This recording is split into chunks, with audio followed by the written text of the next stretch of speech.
रीना एक बहुत ही होनहार और ईमानदार स्टूडेंट थी। उसका परिवार बहुत गरीब था, जिस कारण रीना को स्कूल में सबके सामने शर्मिंदा होना पड़ता था। लेकिन रीना ने अपनी मेहनत और लगन से अपने परिवार की गरीबी को दूर कर दिया। रीना 5वीं क्लास की छात्रा थी। वो दौड़ी दौड़ी स्कूल की तरफ जा रही थी, लेकिन जब वो स्कूल पहुंची तो उसकी क्लास शुरू हो चुकी थी। वो जब अपनी क्लास में पहुंची तो मैडम ने उसे दरवाजे पर ही रोक दिया। रुक जाओ रीना, तुम आज भी लेट आई हो। ये तुम्हारी रोज की आदत बनती जा रही है। आज तुम्हें इसकी सजा मिलेगी। लेकिन मैडम, मैंने जानबूझकर लेट नहीं किया। मैं कुछ नहीं सुनना चाहती। आज तुम सारा दिन क्लास के बाहर खड़ी रहोगी। रीना ने मैडम की बात का कोई जवाब नहीं दिया और चुपचाप क्लास के बाहर खड़ी हो गई। दरअसल रीना के घर से स्कूल की दूरी पूरे 5 किलोमीटर थी। रीना अपने घर से स्कूल तक रोज पैदल आया करती थी, क्योंकि उसके पास रिक्शे या स्कूल बस का किराया देने के लिए पैसे नहीं थे। रीना के माता पिता बहुत ही गरीब थे। रीना के पिता सब्जी बेचा करते थे। उससे उनकी जो कमाई होती, उससे उनका गुजारा किसी तरह से चल पाता था। लेकिन रीना के माता पिता रीना को पढ़ाना चाहते थे, इसलिए उन्होंने रीना का एडमिशन स्कूल में करवा दिया था। उस दिन रीना क्लास के बाहर खड़ी रही, लेकिन उसका सारा ध्यान क्लास के अंदर पढ़ा रही मैडम पर था। वो उनकी पढ़ाई हुई सारी बातें अपने दिमाग में नोट कर रही थी। रीना पढ़ने लिखने में बहुत होशियार थी। जब सारा दिन खत्म हो गया तो मैडम ने रीना को क्लास के अंदर बुलाया और कहा, रीना, कल से समय पर स्कूल आना, नहीं तो तुम्हें स्कूल में एंट्री नहीं मिलेगी। और ये क्या है, अभी तक तुमने नई स्कूल ड्रेस नहीं सिलवाई है। तुम्हारी शर्ट में कितने पैबंद लगे हुए हैं। मैडम, मैंने मम्मी पापा से कहा था, लेकिन अभी उनके पास पैसे नहीं हैं। जब पैसे होंगे तो वो मेरे लिए नई स्कूल ड्रेस ला देंगे। ठीक है, अब तुम घर जाओ। रीना के फटे हुए स्कूल ड्रेस को लेकर क्लास की लड़कियां उसका बहुत मजाक उड़ाती थी, लेकिन रीना किसी से कुछ नहीं कहती। रीना स्कूल से पैदल घर आ गई। घर आने के बाद उसने मैडम की पढ़ाई हुई सारी चीजें फिर से रिवीजन की। पढ़ाई से जो वक्त मिलता था, रीना उस समय में सब्जी बेचने में अपने माता पिता की मदद करती थी। वो सब्जी बेचते हुए भी अपनी पढ़ाई करती रहती थी। धीरे धीरे समय बीतता गया और रीना ने 5वीं क्लास की परीक्षा पास कर ली। वो अपनी क्लास में अव्वल आई थी। घर आकर रीना ने ये बात अपने माता पिता को बताई। रीना बिटिया, ये तो बहुत अच्छी बात है। तू खूब मन लगाकर पढ़ाई कर। देखना, एक दिन तू बहुत बड़ी अफसर बनेगी।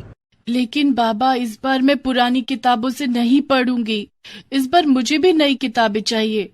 मेरी पुरानी किताबें देखकर मेरी सहेलियां मेरा मजाक उड़ाती हैं। रीना के माता पिता के पास इतने पैसे नहीं थे कि वो उसे नई किताबें ला कर देते, इसलिए रीना अपने किसी सीनियर से सेकंड हैंड किताबें कम कीमत में खरीद लेती थी। लेकिन इस बार रीना ने किशोर से नई किताबों की डिमांड कर दी थी। रीना की बात सुनकर किशोर परेशान हो गया। किशोर को इस तरह से परेशान देखकर रीना की मां तारा ने रीना से कहा, रीना बेटी, तुझे पढ़ाई करने से मतलब है या नई किताब से? पढ़ाई से। तो पढ़ाई पुरानी किताब से भी हो सकती है। किताबें नई या पुरानी होने से कुछ नहीं होता।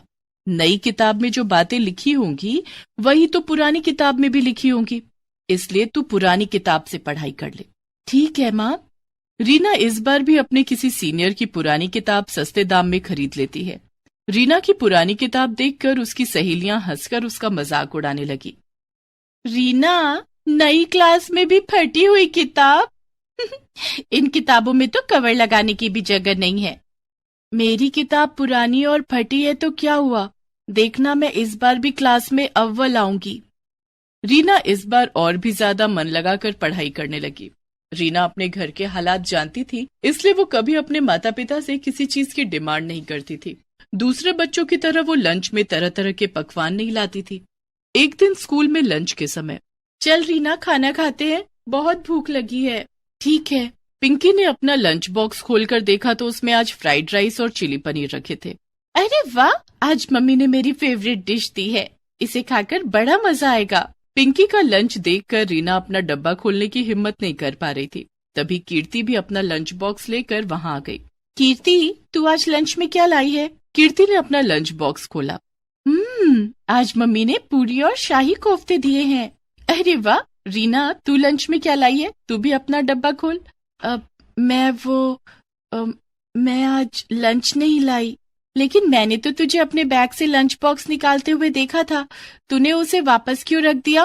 पिंकी ने रीना के बैग में से उसका लंच बॉक्स निकाल लिया। दोनों सहेलियों ने जब रीना का लंच बॉक्स खोला तो उसमें गुड़ और 2 सूखी रोटी रखे हुए थे।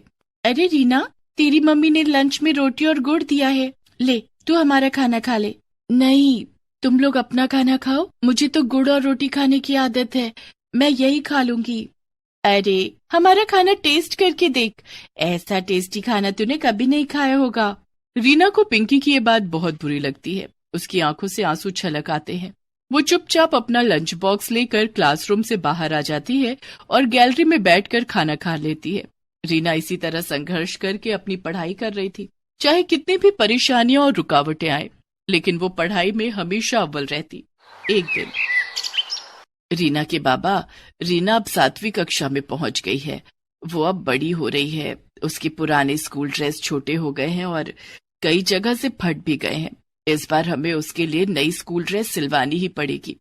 मैं समझता हूँ रीना की माँ, लेकिन मैं क्या करूँ? तुम तो जानती ही हो कि सब्जी बेचकर हमें 2 वक्त की रोटी पानी किसी तरह से मिल रही है। अगर इस बार रीना के लिए नई स्कूल ड्रेस खरीद ली तो उसकी किताबें नहीं खरीद पाऊंगा। रीना के बाबा, मैं सोच रही थी कि रीना के स्कूल जाने के बाद मैं सारा दिन खाली रहती हूँ, आप भी सब्जियां बेचने बाजार चले जाते हैं, तो क्यों ना मैं भी कोई काम कर लूं, इससे 2 पैसे ज्यादा आएंगे और रीना की पढ़ाई में वो पैसे काम आएंगे। ठीक है रीना की माँ, ऐसा ही कर लो। कम से कम रीना के लिए नई स्कूल ड्रेस और नई किताबें तो आ जाएंगी। रीना अपने माता पिता की बातें सुन रही थी। वो मन ही मन सोचती है, माँ पिताजी, आप दोनों मेरी पढ़ाई के लिए जितनी मेहनत कर रहे हैं, मैं वादा करती हूँ कि मैं एक दिन आप दोनों को दुनिया की सारी खुशियां दूंगी। दूसरे दिन से तारा कुछ घरों में काम करने लगती है। वो दूसरों के घरों में झाड़ू पोछा और बर्तन धोने का काम करती है। तारा ने अपनी मालकिन से कुछ पैसे उधार लेकर रीना के लिए नई स्कूल ड्रेस और नई किताबें खरीदी। लेकिन ये बात रीना की सहेलियों को पता चल जाती है, क्योंकि रीना की माँ जहाँ काम करती थी वो कोई और नहीं, कीर्ति और पिंकी का ही घर था। एक दिन, अरे रीना, नई स्कूल ड्रेस और इस बार तो नई किताबें भी। हाँ, क्योंकि रीना की माँ अब जॉब करने लगी है, उन्होंने कल ही तो मेरी मम्मी से एडवांस लिया था, उन्हीं पैसों से रीना की नई स्कूल ड्रेस और नई किताबें आई हैं। हाँ यार, रीना की मम्मी मेरे घर में भी काम करती है, मेरे घर में आज छोले भटूरे बने हैं, मैंने मम्मी से कह दिया कि थोड़े से छोले भटूरे रीना की मम्मी को भी दे दे। रीना, आज घर जाने के बाद तुझे छोले भटूरे खाने को मिलेंगे। आखिर तुझे भी तो अच्छा खाने का स्वाद पता चलना चाहिए। अच्छा खाना खाकर भी अगर पढ़ाई में मन न लगे तो उस खाने का क्या फायदा। खाना तो वही अच्छा होता है जिसे खाने के बाद दिमाग तंदुरुस्त रहे और पढ़ाई में खूब मन लगे। रीना का 2 टूक जवाब सुनकर पिंकी और कीर्ति का चेहरा देखने लायक था। दोनों सहेलियों ने चुप रहने में ही अपनी भलाई समझी। धीरे धीरे समय गुजरता गया और रीना 7वीं से 8वीं और 8वीं से 9वीं और 9वीं से 10वीं कक्षा में आ गई। वो हर कक्षा में अव्वल आती। रीना बेटिया, तू अब 10वीं कक्षा में आ गई है, खूब ध्यान से पढ़ाई करना, तुझे अपनी पढ़ाई आगे भी जारी रखनी है। पिताजी, मैं खूब मेहनत करूंगी, आप देखना मैं पूरे स्कूल में टॉप करूंगी। रीना खूब मेहनत करने लगी। शाम को स्कूल से आने के बाद वो पढ़ाई में जुट जाती। क्लास में टीचर के पूछे गए हर सवाल का रीना सबसे पहले और सही जवाब देती। पैदल स्कूल आना और पैदल घर जाना भी रीना के हौसले को तोड़ता नहीं, बल्कि और बढ़ा देता था। धीरे धीरे दिन बीत गए और 10वीं की परीक्षा का दिन भी आ गया। रीना, ये ले, दही चीनी खाकर जा, परीक्षा अच्छे से दे पाएगी। रीना ने पैर छूकर अपने माता पिता का आशीर्वाद लिया और परीक्षा देने पैदल घर से निकल पड़ी। लेकिन रास्ते में ही उसका जूता टूट गया। ओह, इसे भी अभी टूटना था। समय पर परीक्षा सेंटर नहीं पहुंची तो परीक्षा नहीं दे पाऊंगी, मुझे वहां तक जाना ही होगा। रीना ने अपने टूटे हुए जूतों को उतारकर हाथों में ले लिया और खाली पैर ही परीक्षा सेंटर की तरफ जाने लगी। चलते चलते उसके पैरों में छाले पड़ गए, लेकिन रीना के कदम परीक्षा सेंटर पर जाकर ही रुके। रीना ने अच्छे से अपनी परीक्षा दी। दूसरे दिन वो अपने पैरों में पॉलीथीन बांधकर परीक्षा सेंटर पहुंची, क्योंकि नए जूते खरीदने के लिए उसके पास पैसे नहीं थे। इस तरह से रीना ने 10वीं की परीक्षा भी दे दी। कुछ दिनों के बाद जब परीक्षा का रिजल्ट आया, क्लास में, रीना, तुम बहुत होनहार और मेहनती हो, आज तुम्हें तुम्हारी मेहनत का फल मिला है। तुम इस स्कूल में ही नहीं, पूरे राज्य में 10वीं की परीक्षा में अव्वल आई हो। देखो, अखबार में तुम्हारी फोटो छपी है। मैडम ने रीना और पूरे क्लास को अखबार में रीना की फोटो दिखाई। इतना ही नहीं, आगे की पढ़ाई के लिए तुम्हें सरकार की तरफ से स्कॉलरशिप भी दी जाएगी। ये सब सुनकर रीना बहुत खुश हुई। वो खुशी खुशी जब घर पहुंची तो उसके घर के बाहर मीडिया वाले उसका इंटरव्यू लेने के लिए इकट्ठा थे। सबने बारी बारी से रीना का इंटरव्यू लिया। रीना की कामयाबी से उसके माता पिता बहुत खुश थे। रीना ने स्कॉलरशिप की मदद से पहले 12वीं और फिर कॉलेज की पढ़ाई पूरी की। उसके बाद प्रतियोगिता परीक्षा की तैयारी करने लगी। कुछ सालों की कड़ी मेहनत से रीना ने आईएएस की परीक्षा पास कर ली थी। रीना अब एक आईएएस ऑफिसर बन चुकी थी। रीना ने अपने आप से जो वादा किया था उसे पूरा कर दिखाया। उसने अपने माता पिता के कदमों में दुनिया की सारी खुशियां लाकर रख दी।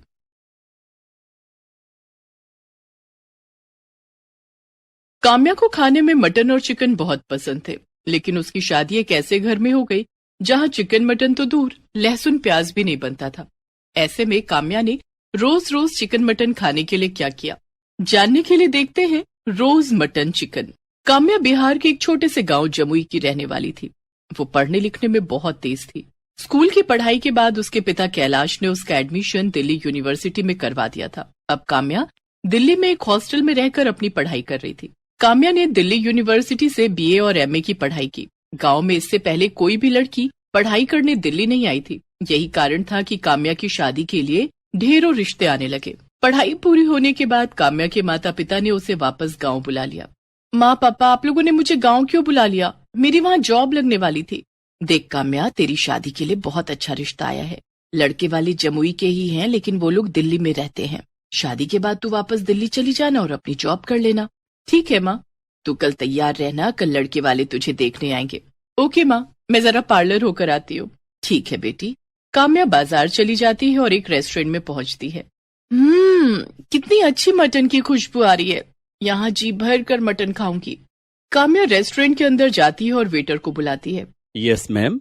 आपकी दुकान की सबसे स्पेशल नॉनवेज क्या है? मैम, आप मटन हांडी ट्राई करो। इसे हम मिट्टी के बर्तन में बनाते हैं। मटन का टेस्ट भी और मिट्टी की सौंधी सौंधी खुशबू भी। ठीक है, आप 2 प्लेट मटन हांडी और 1 प्लेट चिकन सीख कबाब ले आइए। जी मैम।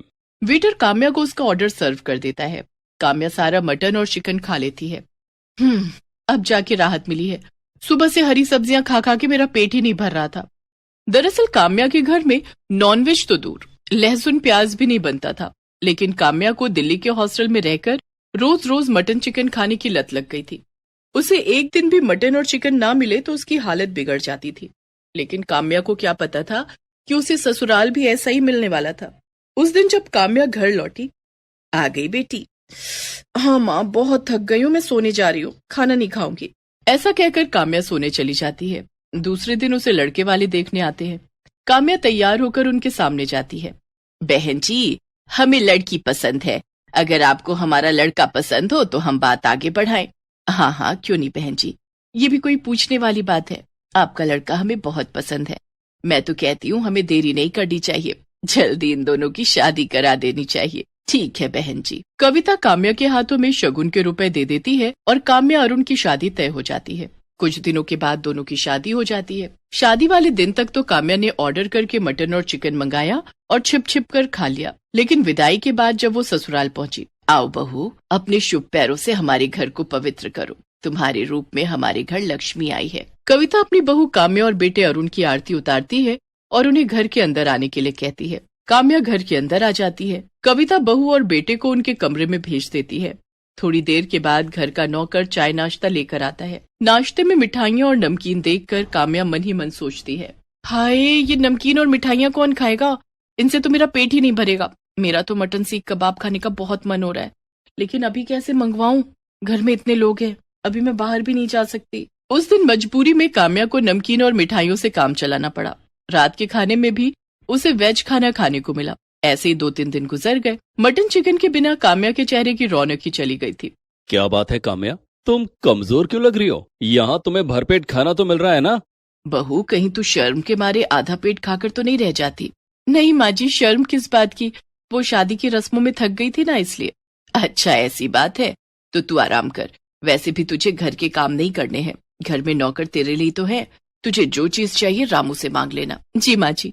काम्या मन ही मन सोचती है, अब इन्हें कैसे समझाऊं कि मैं क्यों कमजोर होती जा रही हूँ। अगर जल्दी मुझे मटन चिकन खाने को नहीं मिला तो मैं मर ही जाऊंगी। एक काम करती हूँ, रामू से कहती हूँ मेरे लिए मटन और चिकन ले आए। रामू काका, आप आज बाजार जाओगे ना? मेरे लिए कुछ सामान ला दोगे? हाँ बहू रानी, क्या सामान लाना है? हम जरूर ला कर देंगे। काम्या एक कागज के टुकड़े पर उसे एक रेस्टोरेंट का एड्रेस लिखकर देती है और कहती है, ये पैसे रख लो, मैंने रेस्टोरेंट में फोन कर दिया है, वो मेरा ऑर्डर आपको पैक करके आपको दे देंगे। आप ये पैसे उन्हें दे देना और मेरा ऑर्डर ले आना, लेकिन हाँ, घर में किसी को कुछ बताना मत। बहू रानी, क्या घर का खाना आपको पसंद नहीं आता? आपको कुछ और खाना हो तो मुझे बता दो, मैं घर पर ही बना दूंगा। बाजार का खाना सेहत के लिए अच्छा नहीं होता है। रामू काका आपसे जितना कहा है उतना ही करो, आप यहाँ से जाओ। रामू काम्या से कुछ नहीं कहता है और पैसे लेकर रेस्टोरेंट चला जाता है। रेस्टोरेंट में काम्या के लिए मटन कोरमा और चिकन शामी कबाब पहले से पैक करके रखा हुआ था। रामू रेस्टोरेंट के मालिक को पैसे देता है और ऑर्डर उठाकर घर आ जाता है। वो चुपके से काम्या के कमरे में जाकर उसे उसका ऑर्डर डिलीवर कर देता है। काम्या अपने कमरे का दरवाजा बंद करके मटन और चिकन का स्वाद लेने लगती है। आहा, कितने दिन के बाद मुझे मटन और चिकन खाने को मिला है, आज मेरा पेट भरा है। काम्या ने जल्दी जल्दी सारा मटन और चिकन खा लिया। अब इन हड्डियों का क्या करूं? इतने में बाहर से कविता उसे आवाज लगाने लगती है और उसके कमरे का दरवाजा खटखटाने लगती है। काम्या बहू, काम्या बहू, अंदर क्या कर रही है? दरवाजा खोल चल, खाना टेबल पर लग गया है। उफ़ो, माँ जी को भी अभी आना था, अब क्या करूं? माँ जी हड्डियां देखेंगी तो गजब हो जाएगा। परेशान काम्या की नजर खिड़की की तरफ जाती है। वो सारी हड्डियां खिड़की से बाहर फेंक देती है और कमरे का दरवाजा खोलती है, लेकिन तभी खिड़की के पास कुत्ते इकट्ठे हो जाते हैं और हड्डियों के लिए आपस में लड़ने लगते हैं। अरे बहू, कितनी देर लगा दी, सब खाने पर तेरा इंतजार कर रहे हैं और ये कमरे से कैसी बदबू आ रही है कि बाहर कुत्ते शोर क्यों मचा रहे हैं? बदबू? कैसी बदबू माँ जी? खिड़की खुली है ना, अभी कचरे वाली गाड़ी आई थी कचरा उठाने, उसी की बदबू होगी। कुत्ते भी इसी कारण शोर मचा रहे होंगे। और माँ जी, मैं खाना नहीं खाऊंगी। खाना नहीं खाएगी? लेकिन क्यों? वो मुझे भूख नहीं है, पता नहीं क्या हो गया है मुझे। परेशान मत हो बहू, मम्मी पापा की याद आ रही है ना, चल उन्हें वीडियो कॉल कर ले। जी माँ जी। कविता वहां से चली जाती है। काम्या सोचती है कि सास को अभी तो टाल दिया, लेकिन रोज रोज रामू काका से नॉनवेज मंगवाया तो कहीं घर में किसी को पता न चल जाए। रोज रोज मटन चिकन खाने के लिए मुझे कुछ न कुछ तो करना पड़ेगा। काम्या थोड़ी देर सोचती है, हाँ ये ठीक रहेगा, मैं जॉब ज्वाइन कर लेती हूँ, रोज बाहर निकलने का मौका मिलेगा और इसी बहाने रोज मटन चिकन भी खा लूंगी। मैं आज ही अरुण से बात करती हूँ। उस दिन जब अरुण ऑफिस से घर आता है तो काम्या उससे अपनी जॉब की बात करती है। ये तो बहुत अच्छी बात है काम्या, घर से बाहर निकलोगी तो तुम्हारा दिल लगा रहेगा।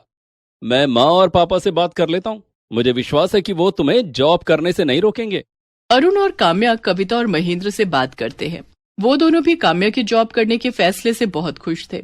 काम्या अब जॉब की तलाश करने लगती है और घर से बाहर निकलते ही उसका रोज रोज मटन और चिकन खाना शुरू हो जाता है। कुछ दिनों के बाद काम्या को जॉब मिल जाती है। काम्या अब रोज ऑफिस जाने लगी थी।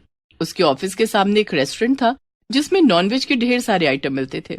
काम्या कभी घर से लंच नहीं ले जाती थी और रोज रोज रेस्टोरेंट में जाकर मटन और चिकन खाती थी। एक दिन, काम्या बहू, तू लंच लेकर ऑफिस क्यों नहीं जाती? सारा दिन भूखी रहकर काम करेगी तो तेरी सेहत पर बुरा असर पड़ेगा। माँ जी, ऑफिस में काम इतना ज्यादा रहता है कि खाने की फुर्सत ही नहीं मिलती, इसलिए मैं लंच नहीं ले जाती। अगर लंच ले गई तो वो लौट कर वापस आ जाएगा। इस तरह अपनी सास से झूठ बोलकर काम्या रोज रोज मटन और चिकन खाने लगी। उसकी सारी सैलरी मटन और चिकन खाने में खत्म हो जाती। धीरे धीरे काम्या का वजन बहुत बढ़ने लगा। घर में सब इस बात से हैरान थे कि लंच न करने के बाद भी वो इतनी मोटी कैसे हो रही है। एक दिन काम्या ऑफिस के पास वाले रेस्टोरेंट में बैठकर मटन और चिकन खा रही थी कि तभी उसकी तबीयत अचानक बिगड़ गई। उसे चक्कर आने लगे और वो बेहोश होकर जमीन पर गिर पड़ी।